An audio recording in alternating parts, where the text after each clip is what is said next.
It's the Brad and John Show. It is the Brad and John Show. This is our C block, Charlie block, which means we do it about 7:40 or so. It's our last block. We do 3 blocks, A, B, and C. And today's date is May 7th. Okay, I pulled up a couple stories here, John. And apparently she was mayor from sometime. Here's a, believe it or not, a St. Louis Public Radio, stlpr.org website show or article, July 19th of 2005. And there's another article in here I found of 2009. Donna Morrow, you there, John? I'm here, yeah. Okay, Donna Morrow, this is how the interesting, and I knew her. And not well, but, you know, her and I had a couple business dealings together. She was a woman who lived in a relatively new subdivision in O'Fallon.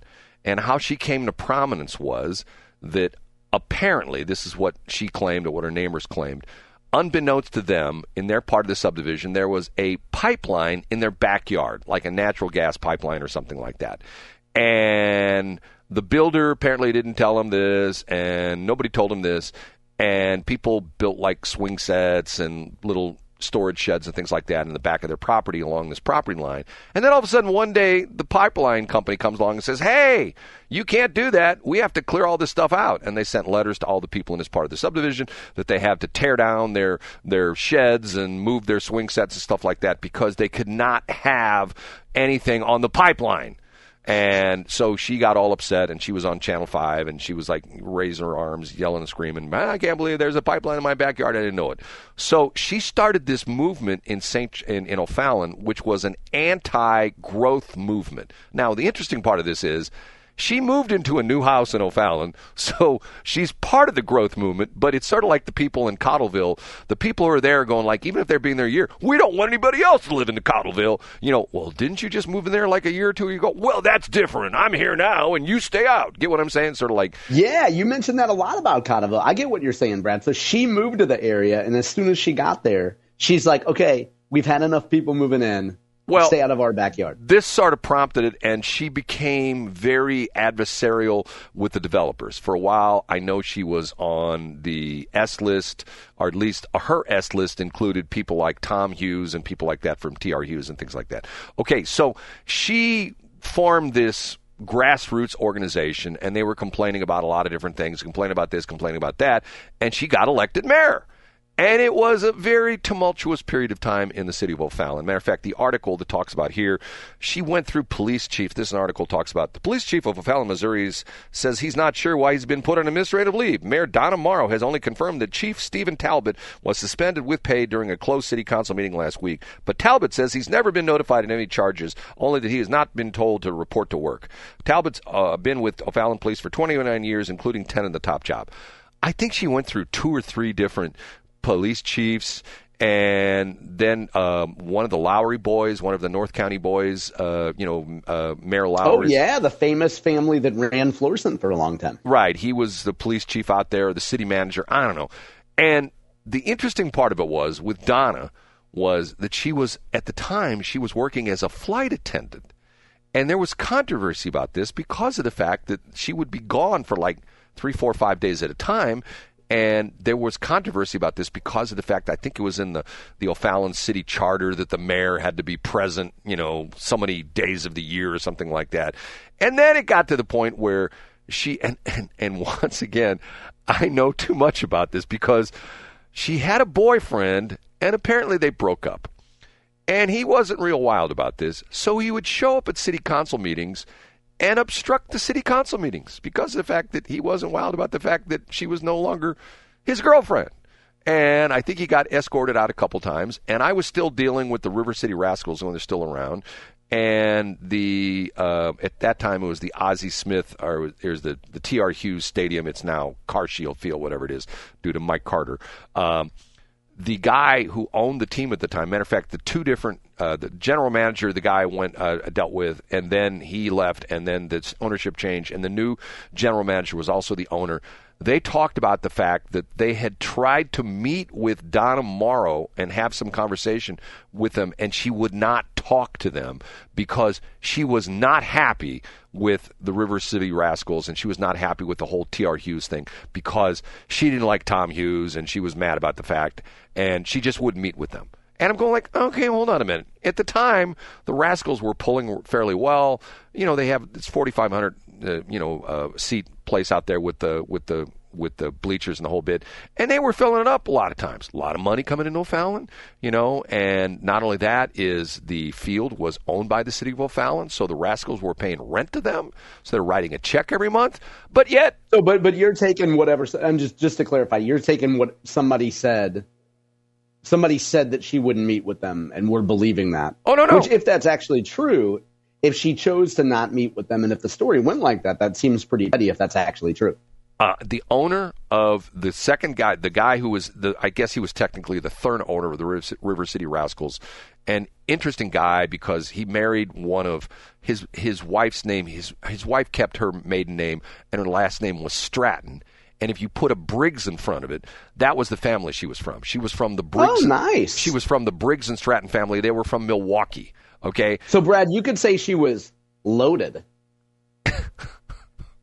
I would say she had a lot of horsepower. Let's put it that way. Okay. Yeah. She had a full rack of ammunition there. Right. And so she ran into some trouble because she allegedly wasn't meeting with some people. Well, but so did she choose to not? Did she ever run for re-election, or was she just a one-termer? I can't remember that, John. I'll do some research on that. But what was interesting was Bill Hennessy. I believe he's the guy that came in and essentially was the mayor after, because I think he's on his third or fourth term. And if you know Bill is a sort of a low-key, easygoing guy who has a lot of pride in the city and is very approachable. I mean, anybody can call up Bill and have a meeting with Bill. He's one of those kind of guys.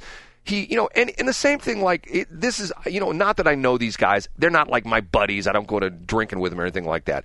But Dan Borgmeyer, Len Pagano, Bill Hennessy are all that same mold. They're older gentlemen. They're not as old as I am, but they're older gentlemen. They're all fairly retired, even though the mayor's job in each one of those munis is not necessarily a full-time job. They treat it as a full-time job. And let me throw one more into Nick Guccione of Wentzville. Same thing. Nick Guccione is a nice guy, easygoing guy, not running around with the hair on fire. You've got a bunch of very stable, and this is part of the interesting aspect of St. Charles County. If you look at the fact you've got Steve Ellman, who's in his 70s now. He's a young guy. I mean, he's not as old as I am. He's been around the block. He was a former, state rep, state senator, a judge in St. Charles County, been the county executive for a long time.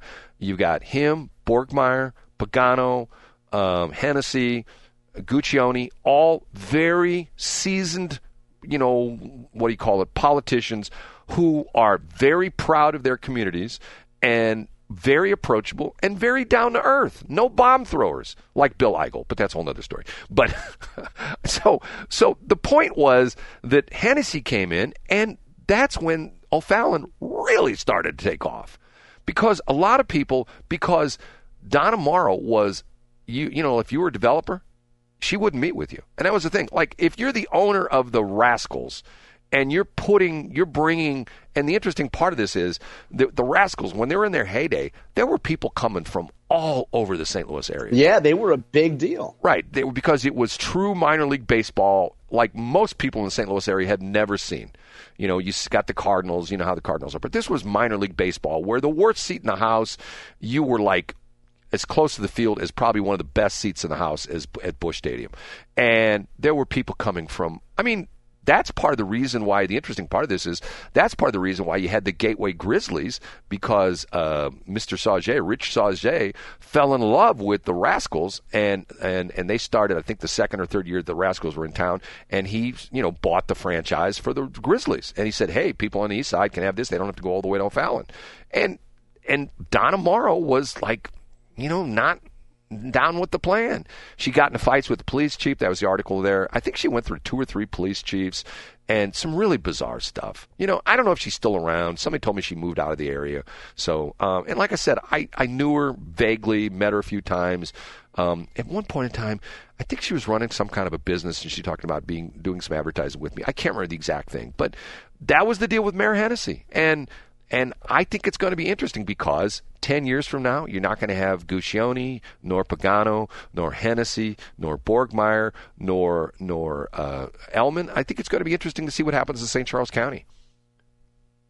Where was she on golf carts?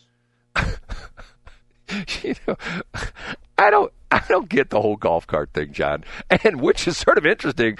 We'll talk about this story that got a little bit of play, the John Elway golf cart story. Do you know this? You know what I'm talking about? No, I haven't heard this. What happened? You don't know about this story? No, what happened? He was driving a golf cart, and apparently his manager, his longtime manager, fell out of the golf cart and was killed. Oh, no. Yes. That doesn't sound funny. And the interesting part of the story was that immediately, or at least like the day after, John Elway lawyered up with one of the top criminal defense attorneys in the country. Let me see if I can find this real quick. John Elway. I'm surprised you don't know about this because I thought you'd see this somewhere. No, I haven't at all. John Elway golf cart. And and there's speculation as to what was going on. Here it is. This is from Men's Journal, whatever this is. Details emerge. Here, let me read this real quick. Details emerge from fatal golf cart accident involving John Elway. NFL legend John Elway lost his longtime friend and business partner Jeff Sperbeck in a tragic golf cart accident last month. Sperbeck, 62, died on April 30th from a severe head injury he suffered falling off a cart driven by Elway on Saturday, April 26th. Authorities investigated the accident, which took place in California, and a new report from 9 News' Mike Kliss was uncovered a wealth of fresh details. According to Kliss, Elway and his girlfriend and Sperbeck and his wife were among a group of traveling back from an event at the Madison Club in La Quinta. It had been reported initially that the group attended the Stagecoach Country Music Festival that night, but that is untrue. After leaving the function, a caravan of 3 of 4 golf carts with a total of 10 to 15 people began making its way back to Elway's home. The trip was reportedly no more than a quarter mile. Elway was driving a cart at the back of the caravan with his girlfriend and Sperbeck's wife. Corey sitting up front, and Sperbeck and MTV actor, television personality Johnny Devenazio, or I can't pronounce this, also known as Johnny Bananas, riding on the back. Elway was reportedly following the carts in front of him when Sperbeck fell off. There was no swerving or horseplay, according to sources. No one was drunk, according to multiple sources. The cart didn't hit anything. It just had a smooth ride. That's what they're saying. So that's John Elway. So anyway, as part of the litigation that goes forward, do you think we could work out a deal where I could take the nickname Johnny Bananas? Johnny Bananas. Because I like that. I mean, that could be part of the overall lawsuit, right? Do you know Mr. Bananas loses that nickname, and you can call me Johnny Bananas on the air. Do you know then when the Savannah Bananas come to town, we could get like a press pass or something, and I could go out there and do the Charleston or the floss or the gritty on the field. Do you have stilts? One of the guys with Savannah Bananas does his. Yeah. I'm more of a unicycle guy. Unicycle. Okay. Here's another story maybe you're not up on, which has been sort of interesting.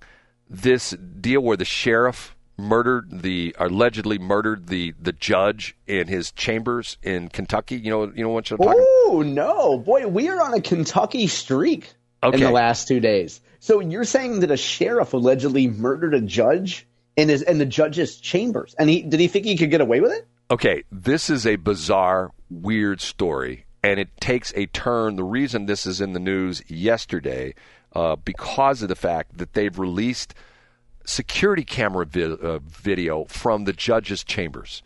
And supposedly, these two, the judge and the sheriff in this place in Kentucky, can't remember exactly it's what city, but it's a small area in Kentucky, small town. They were buds from way back when. And supposedly, they all went out to lunch, had a nice lunch talk, and then went back to the judge's chamber, and there were like 5 people that went to lunch together. And then you see the security, and this is the security camera video they just released. It's like the camera's in the upper right-hand corner of the room, and it shoots down onto the judge's desk, where the judge is behind the desk, and apparently, as they're saying, the witnesses said, the sheriff said, and there were people sitting in chairs, and the sheriff was in a chair, and the sheriff said, "Hey, Judge, I need to talk to you about something. I need you to clear the room." So everybody else walked out of the room, and this sheriff sat down in the chair across the desk from the judge. And there's no audio. You can see them talking, and the sheriff becomes very agitated. And sheriff's not like in a uniform. He's just like in a, like pants, and he's got like a shirt that's, not tucked in, but it's like over his belt. And me noticing the fact that when he stands up at one point in time, you can see his gun printing through his shirt. He has a gun in a holster on his right hip at 3 o'clock if you're a military person. Okay? And you can see the conversation gets somewhat agitated, and the judge looks like he's pretty laid back, but the sheriff's agitated. And then you see the sheriff go over to the door, lock the door, and by this point in time, he's pulled the gun from his holster. He's waving the gun around, and then they pixelate it where they actually have it on video where the sheriff shoots the judge sitting in his chair multiple times and kills him. It's just bizarre. And supposedly, there's all sorts of theories about what the beef was. And there's people that claim the beef is about someone that the judge put into jail who was one of the sheriff's buddies. There's all these weird theories that there's some kind of an affair deal going on with the judge. I mean, and nobody's really come out and said exactly what the real deal is. And I think people know exactly what's going on, but nobody's come out with it. But this is another one of these things where if you watch the video, I'll send you this link. It's sort of spooky because of the fact that it's just really bizarre. I mean, and of course, Fox News, the story is Fox News, and Fox News does this all the time. They hired a body language expert to I love when they do that. To essentially, say, and it is sort of interesting because the judge does not look like, even though when the sheriff pulls out his gun, the judge does not look like he's in any panic mode. He's just sort of like, hey, why are you doing that? It doesn't look like, oh my God, this guy's going to shoot me. It doesn't look like he's agitated or anything like that. It's just sort of a weird story. So the question would seem to be not did he shoot him, because that would seem to be, we seem to have video evidence of that. But the question is why? Well, that's the whole thing. And there's part of it is they say there was a phone call involved, and part of it was that there was a phone call earlier, and I don't know. It's, you see these things and you think, have you ever been really mad at somebody, John, but to the point where you say, and I'm not saying you would do this, but have you ever been to the point where you'd say, I'm going to get a gun, I'm going to go shoot that guy? I mean, can you imagine how mad you have to be at someone to have those kind of feelings? You know what I'm saying? Yeah, I mean, you'd have to be really upset. And you and I have talked about, it's been a theme for the last 3 weeks, the idea of impulse control. Right. Whether you're working in Jefferson City or you're at a South County Democratic campaign headquarters, the idea of not laying hands on a man. Right. The idea of not actually going to your car and opening your trunk and getting out your weapon, Right. And once again, it's a sheriff and a judge who are, as far as this county is concerned, sort of like the epitome of law and order. You know what I'm saying? I mean, and the idea that they couldn't get rid of it. Right. Or the idea that they could somehow get away with it. It makes me want to move out to O'Fallon and run for mayor, and then maybe have some chick I used to date come to meetings and then refuse to take meetings with sports team leaders. That's how inspirational it is, Brad. See, John, I'm going to do that as I head out right now to St. Charles County. I'm going to go. I heard yard signs are the most effective campaign tool, so I think I'm going to put some out there as I head to St. Charles right now. That's your buddy Tom Smith, and if you don't believe it, go to a soda museum and he'll tell you, right? That's right. Okay, John, are we done for today? Yeah, I got to run.